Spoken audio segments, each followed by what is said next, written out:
organization's called the Family Inclusion Group, otherwise known as FIG. And we have been working for the last year and a half, I'd say, to look at opportunities for including families in our program, aside from our fantastic family service that we already have. And I'm going to be talking about that work in December at Addiction Round, so I'll leave that till then. So I want to tell a little story. This morning, I have a 4-year-old son, and it's always a challenge to get him pried out of my house. And so this morning, I said to him, Mommy really has to get going and get to work on time because I have to introduce somebody to a lot of people. And he said, all by yourself? And I said, any opportunity I can make to make him think that I do big things in the world, I take the advantage of. So I said, yes, all by myself. And he said, aw, I want to meet her too. So with that being said, with that ringing endorsement, I get to introduce ChristineCAMH, who works at the Renaissance Children's Program and facilitates and coordinates a 4-day program for children ages 7 to 13.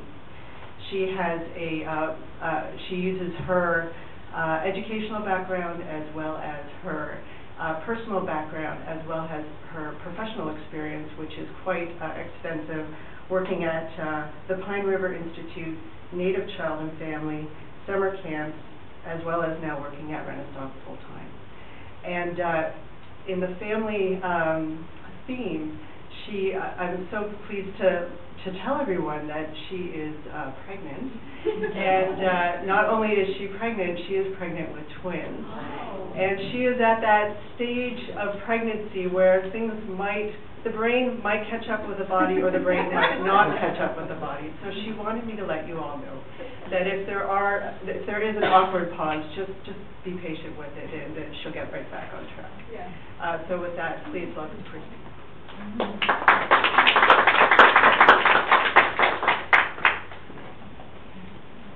Thank you so much for that introduction. And yes, if my eyes glaze over and I just stop talking, it's not a malfunction. Just give me a moment because the babies are taking over.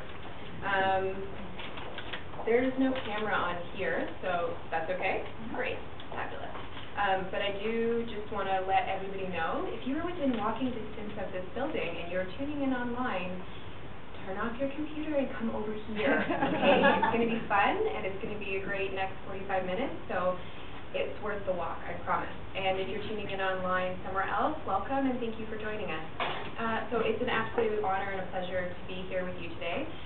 I am madly in love, honored, privileged, totally overwhelmed with gratitude that I have the job I do today, because I think I have the best job in the world. I get to teach kids in a child-friendly way about addiction and start breaking the cycle of what happens in family systems when there is addiction present right from the earliest days possible. And when I work with kids after a 4-day program or after one-on-one counseling, I absolutely know that we have changed the trajectory of that child's life. I absolutely know it. And the proof is coming. The proof's coming with some evaluations and stuff, but in my heart, and all the staff that I get to work with who are equally as dedicated, it's a wonderful experience. So today's menu for this presentation is Renaissance, so our organization, a brief history, shifting the focus to families, the disease of addiction and the impact on kids, and then our children's program and a Q&A at the end. Renaissance is a 12-step-based treatment center. It was established in 1970, and there are 4 centers in the GTA. We do single-sex treatment, so we have 2 men's houses that are staffed by males, and we have 1 women's house that's staffed by all women, and then our family center is co-ed. The houses that we treat, where we treat alcoholics and addicts, are residential 21-day stays. And the family center is not a residential program, but it is open various times of the day to accommodate different programs and working hours and things like that. So we have 91 treatment beds in total, which gives us a really good advantage in getting clients in sooner because we can turn over, we have lots of people graduating. So at Reticent, we offer primary care, which is the 3-week stay. And then we also have a relapse prevention program for the addicts and alcoholics, which is 15 weeks. So if a client chooses to attend all, they're getting 18 weeks of treatment with us. Family members are clients in their own right. So at the Family Rights Center, which is at 38 Isabella, family members come in, including children, and they are their own specific clients. They get their own counselors. They become a part of the Reticent family, and they receive their own treatment recovery from the impacts of addiction. So when a whole family comes into treatment and accesses our services, basically that equals a family who is accessing complete care from us. So that's the family counselors. We hear quite often, you know, if I just fix the alcoholic, like the rest of us will be okay. Denial is such a huge barrier to getting family members, and especially children and youth, into recovery, into treatment. And so this myth, if we fix the addict, we fix the problem, you know, it is one of our greatest challenges initially when speaking with family members. And Dr. Robert Ackerman, you know, is a wonderful, wonderful speaker and educator, and he started the National Association of Children of Alcoholics in the States, and he's written many wonderful books on the topic of growing up in an alcoholic home and children of alcoholics. You know, and he quotes simply by saying addiction is not a spectator sport. And, you know, the alcoholic system absolutely claims its final members in kids. You know, and as much as parents might say, my kid never saw me drink, or, you know, I was in bed when they were in bed when I was using, you know, when a person is in their addiction, hours are spent thinking about it, getting it, consuming it, recovering from it. It's not just the action of putting the substance in their bodies. There's an entire clock set up around that person's thinking, and where is the child in all of that, and how does the child fit in, and what messages does the child receive when you're so distracted, or when you're hungover, or when you're consumed with how to get it, or to put them to bed early so you can do what you need to do. So there's all kinds of ways in which addiction impacts children, even though they may not see the physical act of consumption. So, changing our approach. You know, how do we get the client into treatment, and how do we support the process of recovery for an individual family? One of our other family counselors, CAMH alumni, is here today, and, you know, I think when we deal with family members, the first piece is identification. So when I speak to a family member, I can identify with exactly what they're going through because I know what it's like.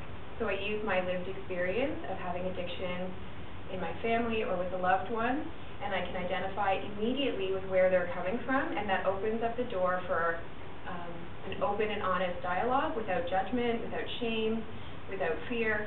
And the point is that most people who live with addiction have no idea that there are tools and that there is a program or programs to help them recover from this, right? It just feels like they should know how to deal with it. They should just have the answers, like learning how to, you know, jump on the TTC or life skills. No one presents us with life skills to deal with a monster like addiction, and yet so many family members feel like they should just be able to cope, you know, and they try a million ways on their own to get different results, either to sober up their addict alcoholic or to protect their children, except these techniques come from the same brain that has been made sick by the person's addiction. Right? You can't, if I have a broken arm, I can't fix my broken arm. As much as I try and reset it a million times, I need to go to someone who knows how to do that. And it's the same with family members who live with someone with an addiction. They need outside skills and support to understand that change is possible. So, getting children into recovery is quite challenging. Our 4-day intensive program has been canceled quite a few times because parents back out. And the kids want to come. As soon as a kid walks into our family center and meets me, and we go downstairs and hang out in the children's room, and we talk about addiction, we talk about families, and it's all done in a really fun, non-judgmental way, you know, the kids are in. They want to come. They want to meet other kids so that they know they're not alone. It's, like, amazing. And then the parent can pull back, right? And so getting kids into recovery is definitely one of our biggest challenges in our first year of running this program, but when we do, the impact is so phenomenal because kids want to love their parents, even if their parents have an addiction, right? No matter what kind of parent you had growing up, chances are you would defend them tooth and nail because they're your parent and because you love them, and that's the way kids work. So getting children into recovery can really impact the whole family system once the program is over, because they're bringing these tools and skills into the family themselves. And we have lots of parents come back and tell us, like, you know, my kid told me to get to a meeting, right? Or my kid said that maybe it's just for today things feel bad, right? So children are getting the education that they can absolutely intellectualize and absorb and use, that they need to be a part of the solution because they're already part of the problem. They're living in this every day. So again, the theme was denial. My child didn't see me drink or use drugs, so she or he wasn't affected. I had the amazing opportunity recently to do a training for the RCMP, and the talk I give to officers or people in the frontline service is a little bit different because I talk about seizing the opportunity when you arrive on a crisis scene, right? And I find it so interesting that police and social workers, judges and lawyers, when we're involved in these family systems that aren't functioning well, our intentions are to help and to serve, and yet our old ideas tell us that kid's too young to know, I'm not going to say anything to them, let's protect them. It's the opposite. You're just co-signing the bullshit by keeping your silence, right? Like, what made us think ever that keeping silent from a child the truth about their lived experience, every minute of the day they live with this, and yet we don't want to address it with them? Yes, fear about doing it inappropriately or in the wrong way or in the least effective way, we don't want to do harm. But silence is harm, because we are saying to that child that what you're going through, you don't understand, we can't talk to you about it because you're just little. They live with it. They live with it every day, right? And so I know for me, when I had some of these same institutions and resources in my life as a child, God knows what a difference it would have made if someone just turned around, crouched down to my level and said, honey, this is not your fault. You did not cause this. You know what? One day, maybe there's going to be help for you and your family. And even a business card to my mom. God knows what the trajectory of my life would have been, you know, if that had happened. And I'm happy to say that, you know, in spite of everything, as much as I didn't want to grow up and be like my dad and be like my stepdad and have a problem with alcohol, you know, lo and behold, if you start drinking at age 11 and love it, it's an indicator that maybe you are going to struggle with substances, right? And that struggle took me a long time to figure out a way to manage my life without drugs and alcohol. And on March 14th, 2005, I found a way to put it down and get the help I needed to recover from this hopeless state of mind and body. You know, and I feel that I am lucky and blessed and fortunate. But as a kid, what if someone had talked to me about alcoholism? What if someone had talked to me about the disease? Or about how my whole family was affected? You know, the what-ifs around that really drive me today to make sure that before kids leave our 4-day program, they really understand relapse. They understand the disease of addiction. They understand what components compel their parents to make choices that hurt them, even though this parent doesn't want to hurt them, right? So the denial piece and shifting families from that is a lot of work, and I understand that you're starting to make new inroads with your own family program, and this is a huge brick wall that we all face as workers in trying to get families the help they need. But it's all about planting seeds in concrete. Every time you can say something and educate them and give them a resource and say, this program will help you, this skill will help you, do you want to change? The seed is planted, and if they don't come talk to you then, we often get at the family center families coming back to us 3 months later when they're addict alcoholics, even better, saying, okay, like I'm done and I don't know what to do. And we're still there for them. So the reality of an addicted family system, alcoholic fashions his or her life to protect the drinking. Partner fashions his or her life to protect the addict, right? How do I make the house okay? How do I make them okay? How do I make excuses? How do I try and control them and manipulate their using or drinking? And then the children create their own world to protect their parents. Because again, if you have a parent that's not a great parent, they're still your parent and you love them. and you want their approval, and you want their attention, bottom line. Doesn't matter what kind of parent they are, right? And so everybody is taking care of the bottle and the disease, and nobody is looking after themselves. So kids are masterful survivors. This is what makes it very tricky for staff, for frontline workers, community workers, social workers, to identify when children are in need of support. To my mind, if a child is living in a home with addiction, they qualify, period. We don't need to wait to assess them. They need some kind of intervention and education and information to support them so that they understand what's happening in their family. But some of the classic roles identified for children growing up in an alcoholic home are the family hero. Generally, this is the firstborn. Eldest becomes the third parent, right, to compensate for the parents or parents who are actively using and drinking, who aren't fulfilling their parental duties. They're hyper-responsible, they excel in school, struggle with perfectionism, very, very low self-esteem, but on the outside really need to present this image of togetherness to sort of repair the family's reputation, if you will. It's riding on them. The scapegoat tends to be generally often the second child in the family, and this is the one who has no clue where to put their emotions. They can't compete with the older child who has that covered. They're great, they're perfect, everything's good. I have all these feelings, I have nowhere to channel them into, and getting negative attention is better than no attention. So these are the children who act out in school, have a hard time concentrating, and behave in ways that are attention-seeking, and end up giving them negative attention, right? And another question that just baffles me, when I was growing up, I heard a lot, I was the scapegoat. I was in a lot of trouble all the time, because my brother was the hero. I know that now, then I didn't, but I heard a lot, oh, she just is looking for attention, and in that tone, in that kind of like, oh, you just want attention. And my approach, my philosophy, my belief is, oh, you really need some attention. Let me give that to you. What's wrong with needing attention when you're a child and a teenager? Of course you do. Of course you want attention. Of course you want a role model. Of course you want a responsible adult to care for you and look after you. You know, so when I have kids acting out in my group, it's not a timeout. We don't send them out to sit in the hallway alone. I go out and sit with them. And they ask me if they're in trouble. And I say, of course you're not in trouble. You just needed some quiet time. You're getting a little excited in there. And we sit and we talk, or we just sit in silence. But I don't approach that kid and punish them and shame them because they're having some feelings. And because they're acting out for a reason. So I'm giving them what they need. And the response, every time I've used that technique in group, is that they come back into the room and they are absolutely ready to be a part of group. And not just attached to me, but be a part of one of many.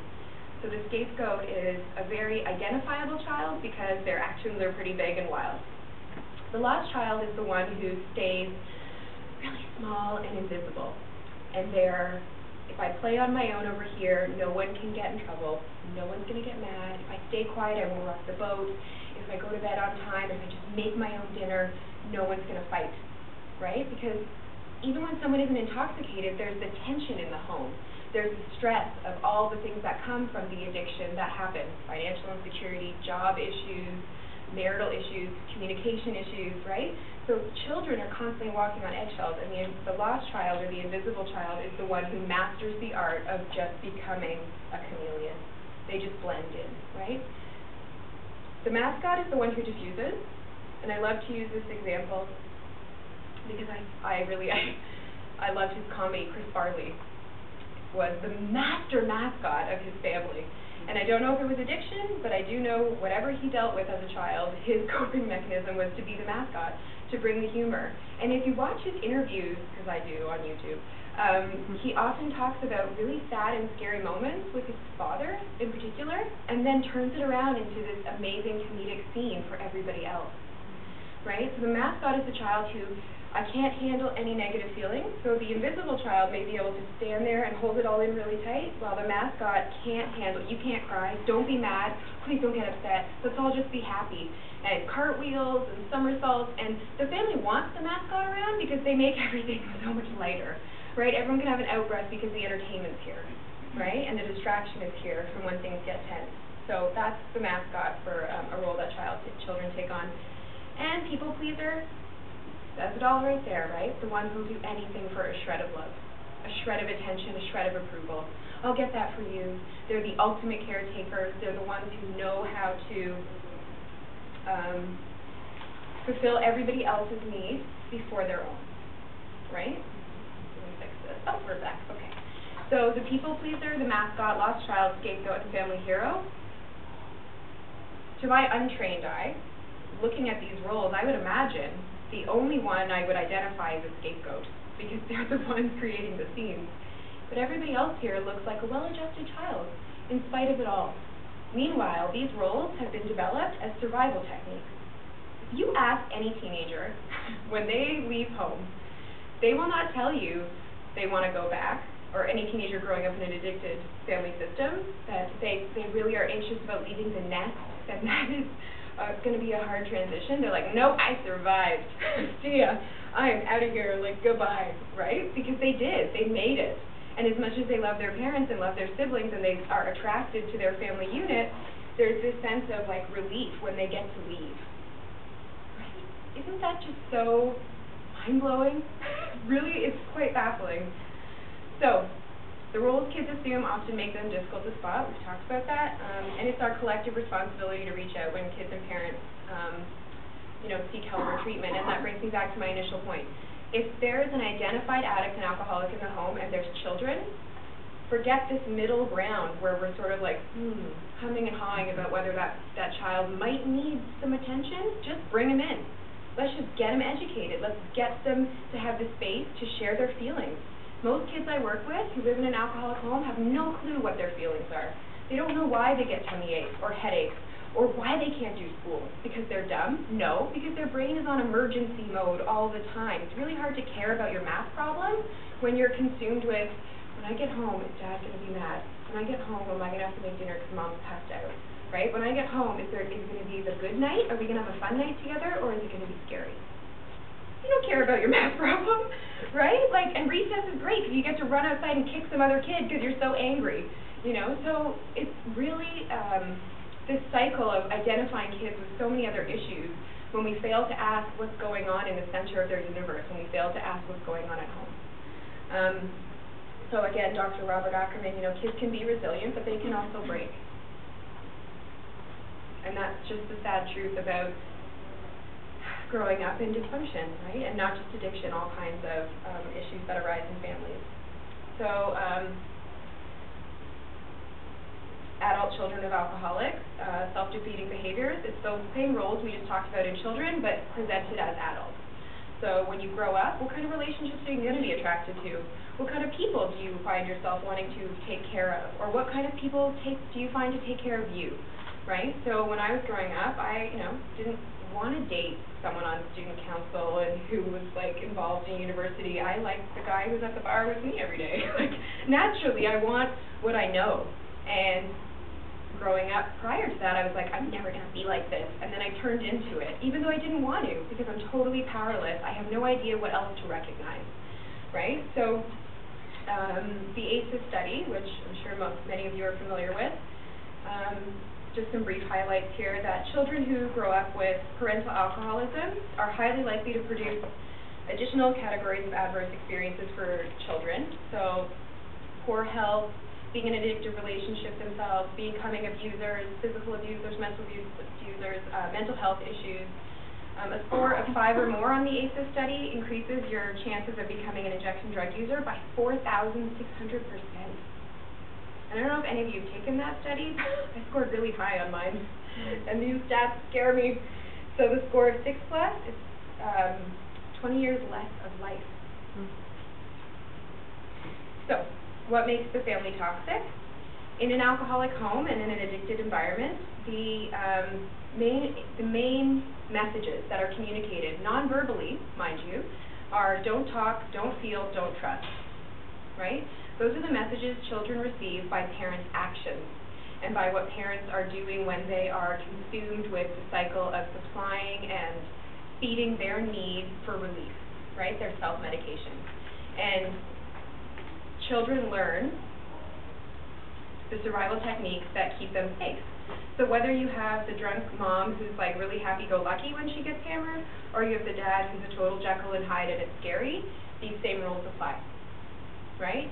If I don't talk, I can't get in trouble, I can't have my own opinions, so that totally stifles sense of self, sense of self-esteem, sense of identity, that your opinions matter. This is the main creator of the feeling of worthlessness that we hear most children have as a result of growing up not being heard, because they can't even express themselves, right? So the don't feel, again, kids don't have a clue, no one has taught them. Learning how to have emotion is not an innate ability, it's a skill, it's a soft skill, and parents nurture and create space for children to have their feelings and to talk them through it, but not in an addicted home. Because everything is so stressful and so chaotic. When a child has feelings, it's, oh, it's going to be okay, honey, don't cry, don't cry, don't. You don't feel this way, no, it's fine, right? Because we're still trying to protect the explosion that could occur over here. Or there's so much bad over here, I need to make sure that we're all good, we're okay, because our quota for the badness and the chaos is full. So there's no room for you to have your own chaos and badness, if you will, right? And then the don't trust, you know, if your dad forgets to come and get you and you're in the snow for 6 hours because he passed out, that's really going to impact your ability to have trust, right? And when parents don't show up for recitals, or when they make a promise and they don't keep it, or when they promise to change and they don't, what trust are you going to build? The two most important people, adult people in your life, cannot keep their word. So why would any other adult be able to, right? So defense mechanisms for children and all family members is delusion, denial, minimizing, projecting, rationalizing, fixing, right? So these are some of the things that you can look for when you're working with families. And the first ones you'll see if you're dealing with a parent are delusion, denial, and rationalizing, right? Making excuses. And it's hard to hear sometimes because we can nod our heads and say, oh yeah, that makes sense. And then, no, it doesn't make any sense, right? And so cutting through that with parents is a great way to find a little spot to plant the seed, right? That change is possible. So addiction does to the family what it does to the addicted person. So just because one person is a substance user, the rest of the family are now equally affected in the same emotional, mental, physical ways. So we had a client, we had a little girl come to us. Her mom came for our family program, and then she came for one-on-one counseling, and then her counseling was for anxiety. Dad's drinking had caused such anxiety, extreme anxiety, she couldn't leave the same floor as her mother in the house. Mom had to take her to school, could not leave sight of mom. She's the safe parent.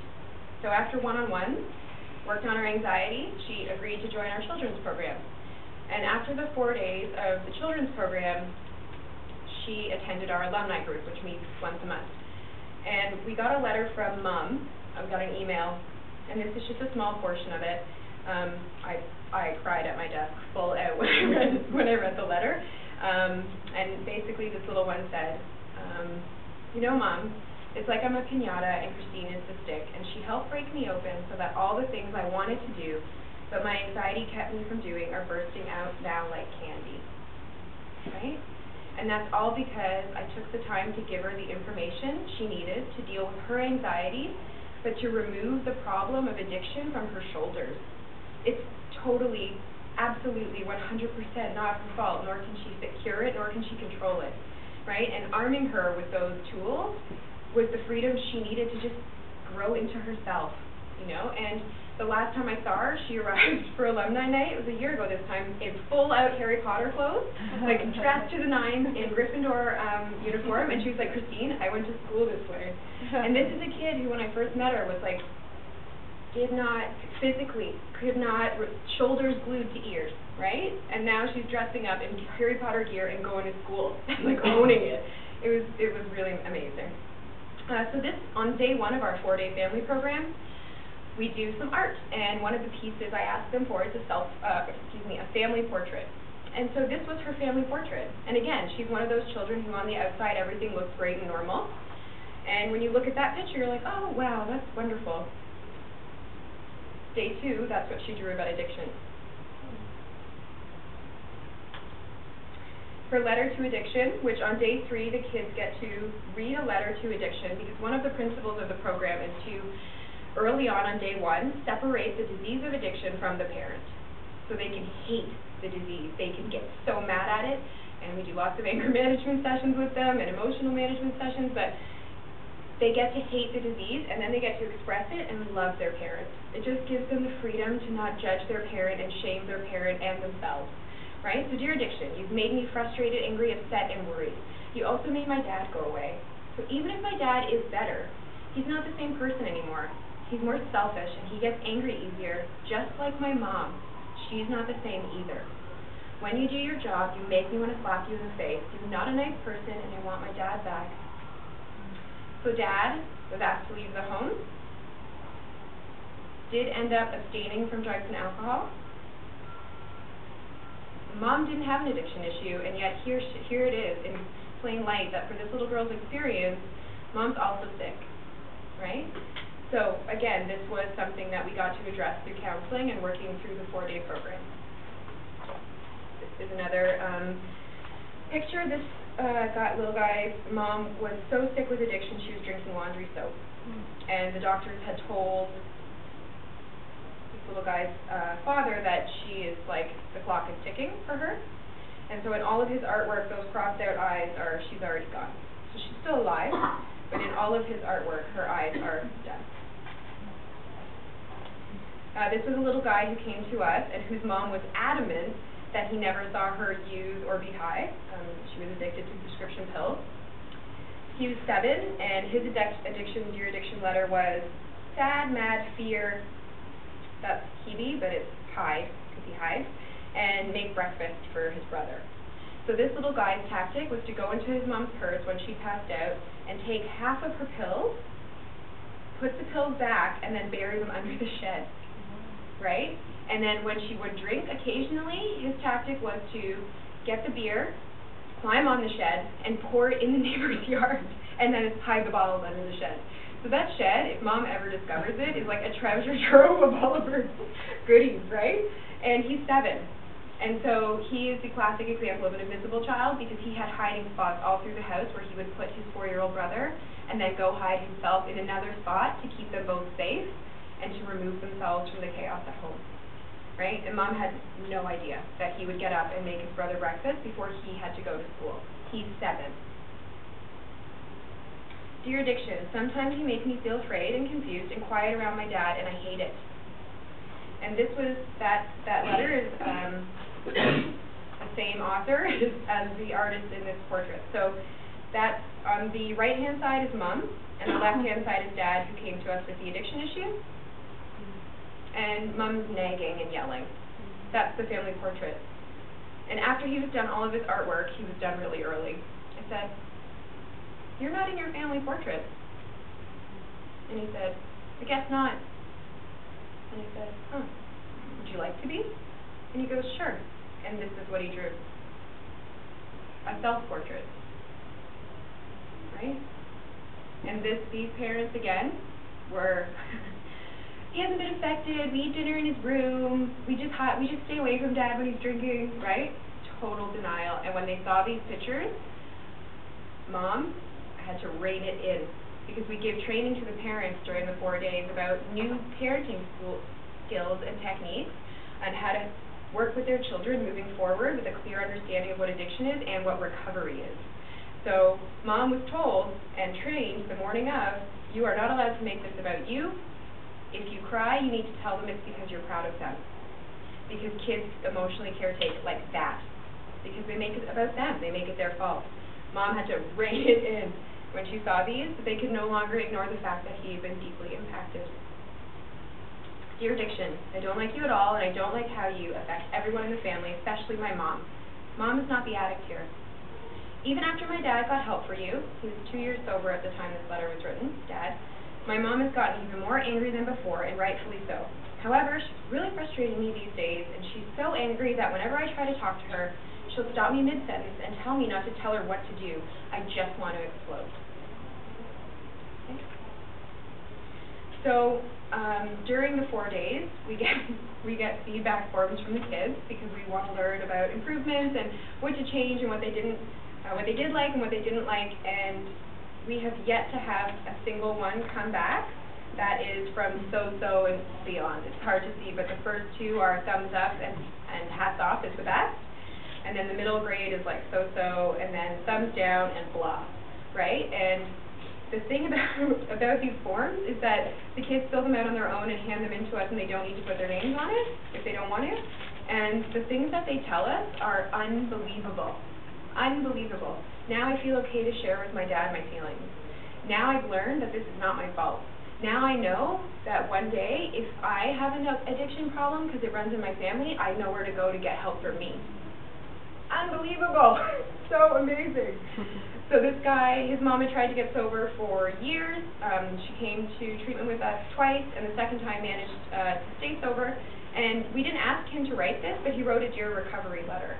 So, Dear Recovery, when my mom stopped using, I love my mom more when she stopped using. I love that she has more fun with me and we spend more time together. Amazing.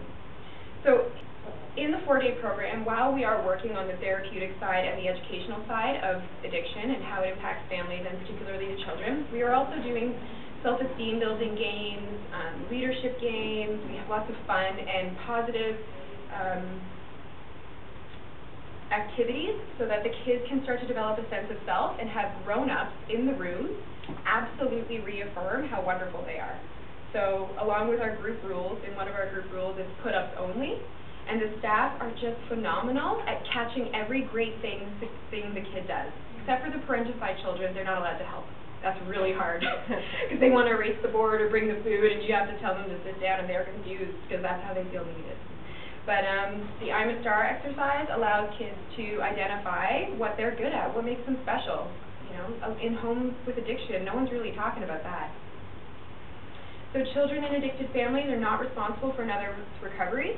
So that just continues the same pathology about everyone pointing the finger at everybody else and no one just taking care of the self, right? So they need to receive their own recovery and support. Again, the program is arming kids with the tools and information they need to make healthy choices for themselves, because they can, right? So clarify what happened to him or her and the family, and start to repair some of the psychic damage, and empower them to heal whether the parent recovers or not. So a really important component to this program is relapse, and understanding what a relapse is, because we've explained what the disease is. When I look at a group of kids and I say, if I gave you a stick of gum and could you chew it just once? And they all say no. And then I say, well, that's what it's like for mom or dad, right? And then their eyes get big and they're like, oh, that's hard, right?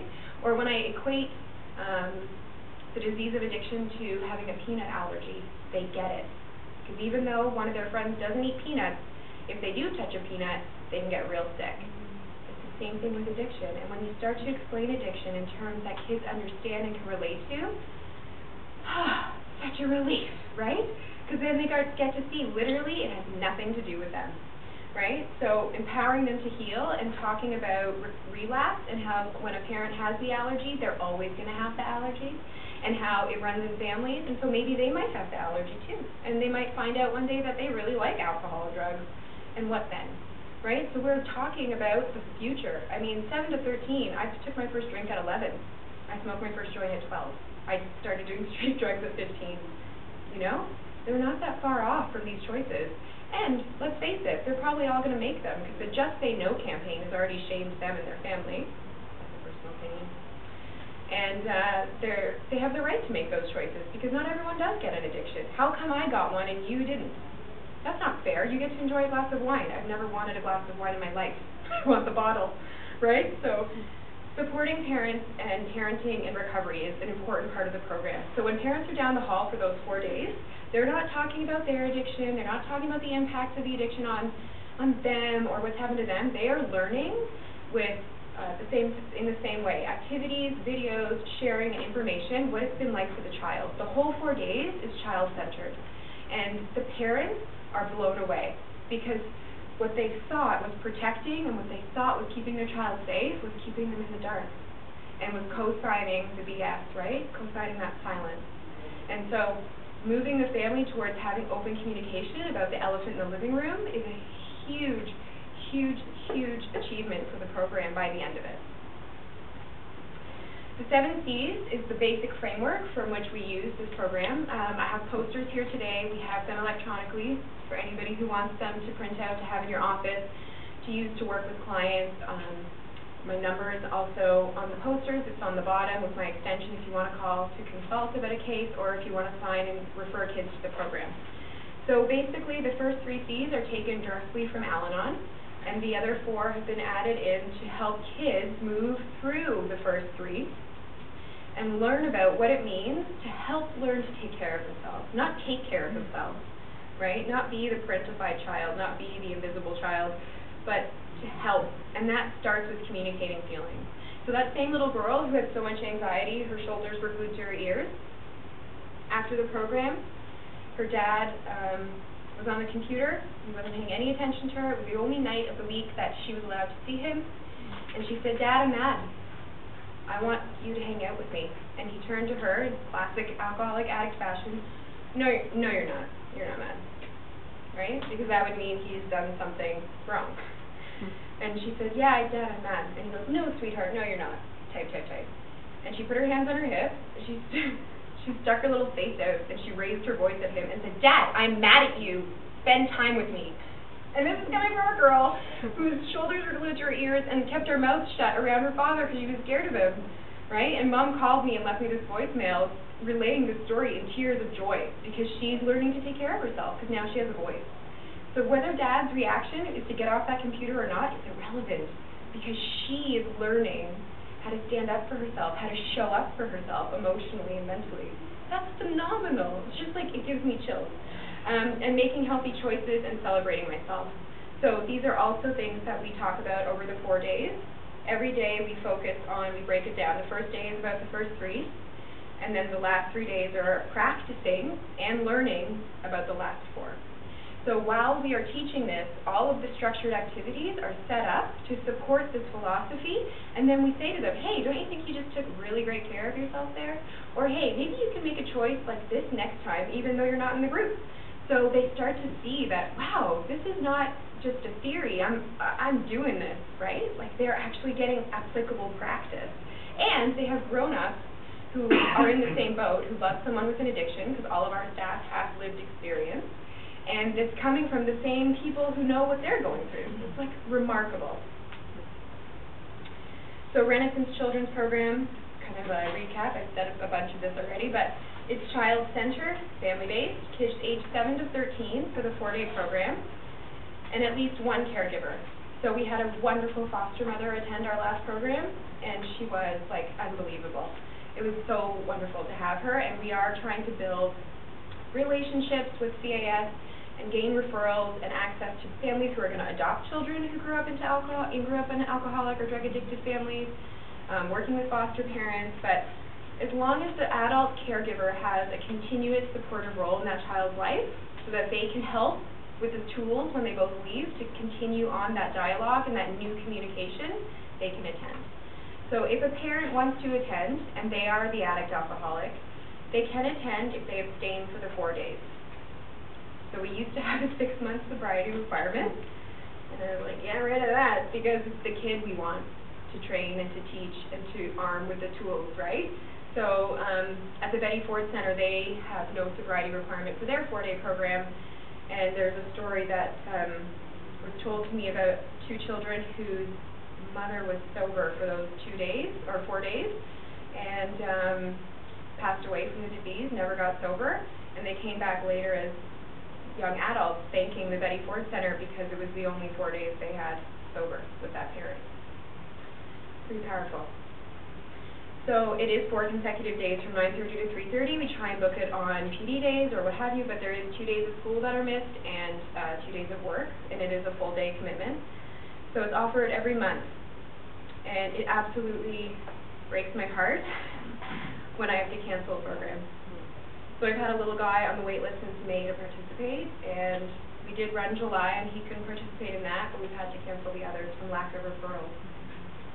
we all know how many children are out there and how amazing this could be to change their lives, and yet I can't get to them. Please help me get to them. It's really a life-changing experience. So it is only our first year and a bit running this program, so I'm quite certain that once the momentum keeps going and growing, that hopefully we'll be able to run 2 programs a month, and I'll have a wait list. So that's the goal. Aftercare. So what do we do after we give them all this knowledge and information and create these bonds? See ya. No. We have a monthly youth alumni night where kids are awarded at the end of the 4 days. There's a graduation ceremony, and kids get a medallion and like a 7Cs poster and all their artwork, and they graduate and they become an alumni of Renison. And so if their parent has come through Renison as a family member or as an addict, alcoholic, they also have a medallion. And the kids love this because it just looks just like their dad. Or if they're in 12-step recovery and they get those chips throughout the first year of recovery, now they have their own chip and they can like share it. It's like this special bond. So we have an open drop-in for alumni. It's once a month, for Tuesday of every month, and the kids come and we do the 7 Cs. So we do self-esteem building games, we do fun stuff, it's a good time, but then there's group share. And we go through the 7 Cs and check in. Every child talks about where they are, who in their family has an addiction, where they are with the 7 Cs, and what they're using and working on then. And the age range for the alumni group, because it's been so successful, 2 15-year-olds in it and 2 as low as 7. So kids they love it. They want to keep coming. And I was sharing a story earlier that we had the kids from September's alumni night said, can we do potluck for October? And I was like, okay, we'll make it a gratitude theme. That's how thankful we are. And so everyone brought food, and during group share, I was like, where are you with the 7 Cs? My dad's an alcoholic and I just want to eat. Like, they're totally over it, right? They're like, they don't want to get deep and meaningful. They just like wanted to eat the food. So October's alumni night was a lot more fun than it was therapeutic, but for children, fun is therapeutic because at home, they're not having that kind of fun and silliness. So when we play feeling charades and they got to get up and act all silly, it's so awesome when, you know, a 35-year-old staff member who's all prim and proper gets up there and has to be obscure and starts like, you know, interpretive dancing. The kids just love it. It's a great environment for them. My number is on the bottom in my extension as well, which I have business cards here, and I'll leave some for anybody who wants them online. So again, Renison's family approach. Help for young people, children's program, one-on-one, and referrals. So we don't have a group program yet for teens. I'm working on it. But I do one-on-one counseling for youth, and it's short-term, so it's not long-term addiction counseling for their addiction, but I definitely address experimentation and their current use. So if I do see them, and they are in full-blown chronic substance use, by the 5th session, I recap all of our sessions, and most of them will have shown up high or late. So it's really great for me to be like, okay, on day 1, you were half an hour late, and you were totally baked. And they, you know, then they're like, they can't deny it because and I'm not doing it judgmentally. I would have gone high to addiction counseling too. So, you know, it's a short-term care for them, up to 5 to 10 sessions maximum. And it's, again, about planting seeds of recovery and giving them direction. So when they do come for one-on-one counseling, I do refer them to Alcoholics Anonymous, Marijuana Anonymous, Narcotics Anonymous, and they have to go to 1 meeting in order to stay in counseling with me. And there are young people's meetings all throughout the city, so it's not like they have to go and sit with a bunch of, like, stereotypical old men with raincoats and paper bags, right? Which we all know is not the true look of the alcoholic, because you're looking at one. So help for help for addicted person, again, we talked about this in the beginning, primary care, continuing care, 12-step meetings. So all of our clients have to attend 12-step while they're in treatment with us. It's part of the schedule on the guys and the gals from the houses go out into the community and attend AA while they're in treatment. We suggest Al-Anon be attended to all family members while they're attending our program. And double recovery is something new that we have partnered with Progress Place on, which is to have double recovery meetings for people struggling with an identified mental health issue and addiction. So they can come and share about both. Because in just just the 12-step recovery meetings, it's a singleness of purpose, which we respect, and you talk about why you're there because of your addiction. So the double recovery meeting has started up.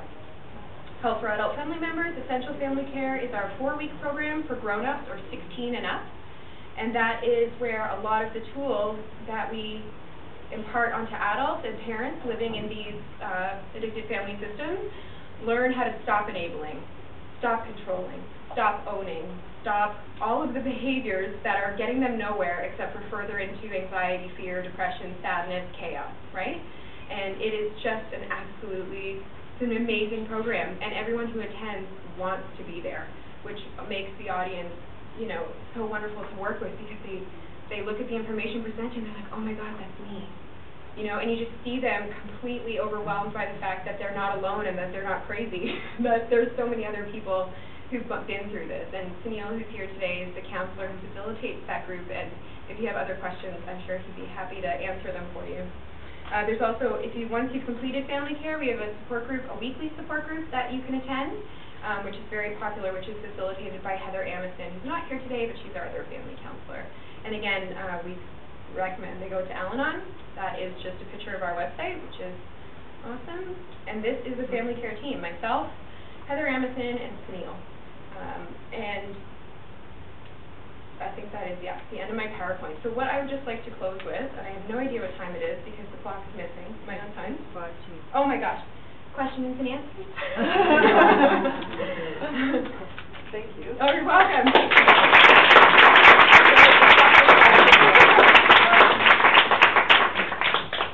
Wow, my son was totally right. I wish he had met you. Oh, that was cool. an amazing presentation. Thank you so much, Thank and you. giving so much of your heart to the work that you do and to the presentation that you've given today. We can allow for questions online as well as questions in the room. Is that right? Is there a microphone in the room for? No, I can repeat the question. Okay, so we can repeat the questions, but just a couple things that I wanted to say. It broke my heart when you quoted addiction is not a spectator sport, and that was there were many heartbreaking things in this presentation, but that was definitely one. And the other thing that I really took was that we're planting seeds in concrete, and that's just so telling. That is worth planting the seeds, but it is challenging to grow and lots of nurturing to happen. And time. Are there questions from the audience? There are online questions. Oh, there are online questions. Okay, thank you. Okay, so how might you take up gambling addiction or other process addictions? Sorry? How might you take up gambling addictions or other process addictions? So unfortunately we specialize in alcohol and drug addiction treatment. If someone calls us and they have cross addictions, in the intake and assessment phone call, they would be referred to the appropriate resources for them, and our intake counseling staff would do that. We do not prohibit clients from entering our treatment centers if they have other addictions. They just have to be willing to come into our centers and abstain from drugs and alcohol and work on that component before addressing their other issues. And should we just, is there a question from the audience as well? Peter? So Christine, that was great and excellent talk. I was wondering if you come across in your reading about it, how much of these reactions of children is specific to alcoholism and drug problems as opposed to a chronic disease? So currently I'm doing my master's in counseling psychology, and a lot of these roles are absolutely transferable to parents with chronic mental health issues, parents going through cancer treatment, parents who are having terminal illness issues. And so the information and the tools we're providing are absolutely necessary for kids to cope in general. So there is a very, very high rate of transference. Okay, so an online question is, would it be more appropriate to refer clients to your service who have alcohol as the primary addiction, triggering gambling behavior, or alcohol drug use as a coping mechanism for the consequences of gambling behavior? Yes, refer them. As long as the parent or the caregiver who will attend with the child can abstain from drugs and alcohol, or their impulsive behavior or gambling behaviors while they're in the program so that they can be present for the child for those 4 days. Absolutely, we would love to meet them. And at the end of the 4 days, they're going to learn a lot about recovery from addiction and from addictive behaviors, regardless if that's their intention to be there or not. So we're not just planting seeds in concrete for family members, but for people struggling with their own addiction. So it may lead to further support. Yes, Yes, I just please. have a quick question. If we can go back on one of the slides, there was a mention of $400, and I'm not quite sure what that $400 was about. thank you, I missed that. The question was, on one of the previous slides, there was a number, $400. So all of our programs are heavily subsidized by private donations. That is not the cost to run the program. It's much higher. That is what we ask families to contribute participating. If a family cannot pay, if they cannot do post-dated checks, if they cannot pay in increments, if they cannot pay half, if they cannot pay any, we will never turn anybody away. The Renaissance mission is to never deny anybody access to treatment because addiction takes everything, especially the money. So, and we understand that, and our hope is that, you know, later down in the line when recovery is in the family and things are stable, that maybe they'll give back, right? Are there other questions in the audience here? There aren't any others online. I have a question for you around, we've been having a lot of discussions in our teams around how sometimes it feels like CAS is very black and white in the way they want us to do reporting. However, we see our work as many shades of gray. Yes. And I'm wondering how many of your children are CAS involved, and how often are you ending up being a reporting, are you reporting to CAS? So in our last program with 10 families, 6 came through CAS, and 1 was in foster care through CAS. Yes, reporting happens almost with every children's program that we offer. The depth of what I need to communicate to CAS varies, and what I try to do is always meet my workers, because they vary on the other end of the phone, and provide exactly what they need, but I'm also being child-centered, and I'm providing the information and our recommendations for the child moving forward. So I'm not just giving them the data, I'm also giving them the resources that we are trying to build to refer out, and I can't tell you how many CAS workers have said, oh my gosh, how did you know about this? Thank you so much. These organizations I'm referring to have nothing to do with Renaissance, they have everything to do with children's mental health. And so it's been a collaborative approach in that, yes, I do everything they ask me to do, and then some, because the caseloads that they carry are ginormous. Yeah. So are you reporting well after you meet the children, or but even before you meet the children? So when we have a children's program, on the first day we have group rules, and in that group rules, I explain to kids that anything they share in this room is absolutely kept confidential, and their parents will not know unless they choose to tell them. However, if someone is hurting them, if they are hurting themselves, or they plan to hurt somebody else, I have a duty to report it to the proper people, which could be the police, children's aid, including their parents. So they know that on the first day, so when they do disclose, it's with full knowledge that help is going to come, right? Yeah. Does that answer your question? Yes. No. Okay. Yes. Sorry, I just have a last question. Mm-hmm. I just wonder if the program is also available for parents seeking position? I hope so in the future. Right now, the question was if the program is available in French.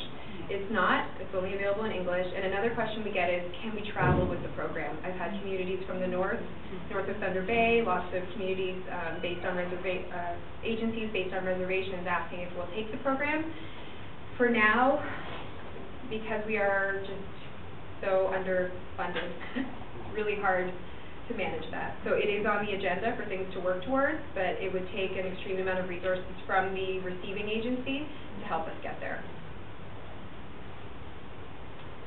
Any other questions? So thank you so much for having me today. Please take my card. I'm happy to consult or offer support to any of you with any of your cases. You don't need to call just for referrals, even though I really need your referrals. And it was just an absolute pleasure to be here, so thanks for having me.